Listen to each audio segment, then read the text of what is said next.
Today I'm making a recipe I've cherished for many years.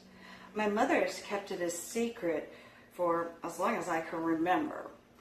Thanks to my mom for finally revealing that this recipe came from Bon Appetit's December 1980 magazine, and it is called Chocolate Truffle Cake. I also want to thank her for use of her beautiful kitchen that is bright and quiet. Now, to begin, we're going to preheat our oven to 425.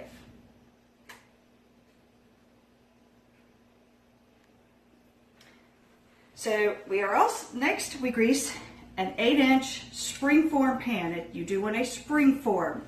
After you grease it, you want to line it with parchment paper. It makes it easier to remove the cake. So we will grease the edges. It's mostly to hold down the parchment paper. Keeps it nice and together.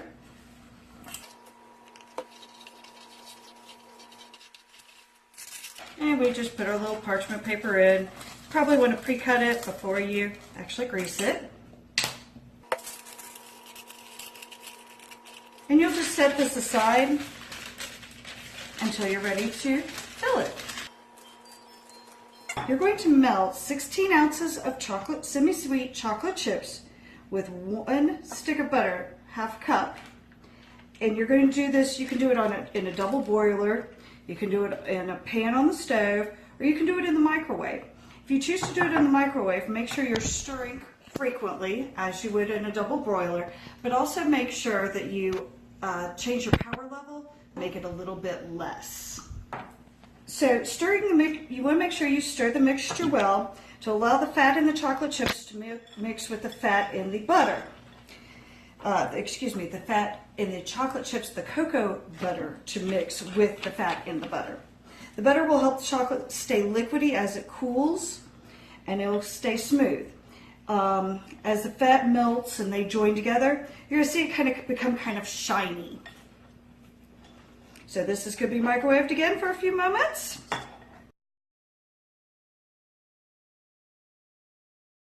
Time for another stir. You can see the cocoa butter starting to mix in with the nice fat of the butter. It's becoming all kinds of creamy and yummy and smelling heavenly.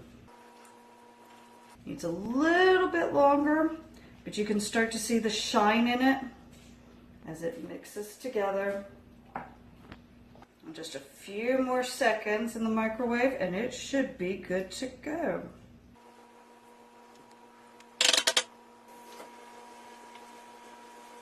As a side note, back when my mother started making this, they didn't have microwaves. She would do this on the stove, and my job as a kid would be to sit here and stir this while she got out the other ingredients.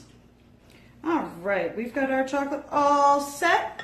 You're going to add 1.5 teaspoons of flour and 1.5 teaspoons of sugar and 1 teaspoon of hot water. We're going to let that heat. Now, the flour and the sugar will thicken this mixture, and of course, obviously, the sugar is going to sweeten it. What the flour is going to do is it's going to add oxygen to this mixture, give it a little more texture and shape and form. And as we mix it together, you can still see all the butter and the chocolate all kind of happy in here together. And it's becoming a little harder to stir. Now we're going to set this aside for a moment. Next we're going to separate 4 eggs.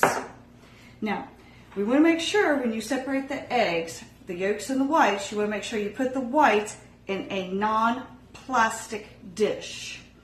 That will keep them, well, we'll get to that in a moment when we get to whipping the whites. Now we're going to do separate them. We're going to add the yolks one at a time to the mixture. Make sure we're stirring it very well.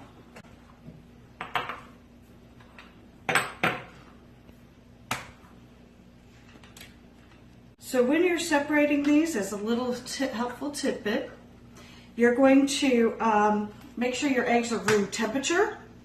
They actually separate better at room temperature.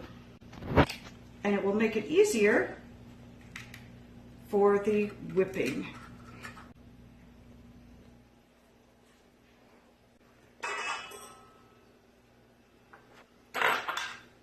With our eggs separated, you put the whites aside. They're getting ready to be mixed. We're going to add these yolks one at a time to our chocolate mixture. Just kind of slide it out. Stir it up really well before you add the next one. I like to kind of squish them a little to break them up. Now your mixture is going to start thickening as you add this protein in. That's what the egg yolks do. The proteins in it will thicken and stiffen this and start making it have more shape and form.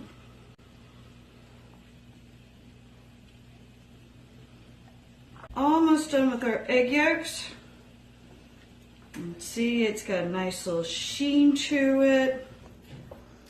It's kind of more of a thick mixture than it was originally. And we're going to set this aside one more time so we can beat our egg whites. We're going to whisk the egg whites until they're stiff. Now you can do it with a mixer, with a whisk attachment. You can do it with a hand whisk. You want to make sure you're not using a plastic bowl. The plastic bowl can retain grease, and that prevents the peaks from forming. We want the amino acid proteins to bind together in the egg whites. So they should, what they'll do is they'll grab air and engulf it and start to rise. What that's going to do to our mixture, that's going to add fluff to our chocolate. It's going to make it lighter and give it the oxygen and air. It'll give it the lift, and it will give it more volume. It will make it less rich because the light in the egg whites will go with the heavy in the chocolate.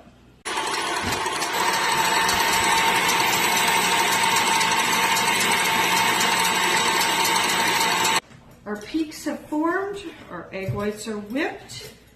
Now what we're going to do is we're going to fold the fluff from the eggs with the chocolate mixture that we have already made. So what we're going to do is just slowly incorporate it together. You don't want to put it all in at once, but your peaks should stay in there. They should be firm enough to where they hold their shape once you start adding the chocolate. And this is what you start to look like. We've folded the cake batter into the pan. We're going to bake it for 15 minutes. The center is not going to totally set up. It will when it starts to cool. You want to let it cool thoroughly and then put it in the refrigerator to chill. You will cut it chilled and serve it at room temperature.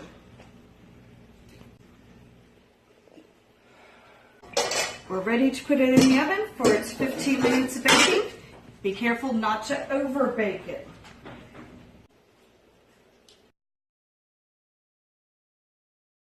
To take out our cake. As mentioned, the middle is going to be a little jiggly. It will set up as it cools. You want to let it cool fully and completely before doing anything with it. After it cools, you're going to put it in the refrigerator. Let it chill for a while before serving. You want to use a warm knife to cut it and serve it at room temperature. A little dollop of whipped cream on top makes it for beautiful, beautiful plating. Enjoy your recipe and enjoy your cake. I want to add a special thanks to my wonderful and beautiful daughter. She is my camera lady. She is my master editor and the most wonderful child in the world, Caitlin. Thank you for helping.